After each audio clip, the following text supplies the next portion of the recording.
ఏ video చూసినా ఎవరు చూసినా వాళ్ళ ఒక యూట్యూబర్ని టార్గెట్ చేసి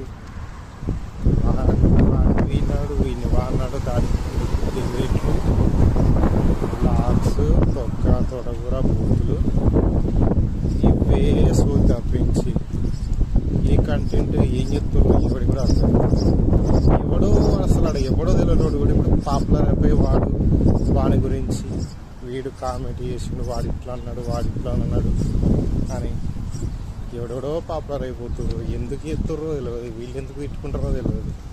అరే తిట్టుకునేటోళ్ళు తిట్టుకోర్రు. అవి మీ మాండేషన్ ఆ వీడియోకి ఆఫ్ చేసి అప్పుడు తిట్టుకుంటా వీడియోలు పోస్ట్ చేయరు. అప్పుడు వెళ్తుంది మీకు అంతా తిట్టుకోవాలని ఉంటాయి. సో మాండేషన్ ఆఫ్ చేసి వీడియోలు చేసి చూడు ఎవడని ఎత్తడు ఎవడు ఎవ్వడే ఏడు అంతా ఉండదు.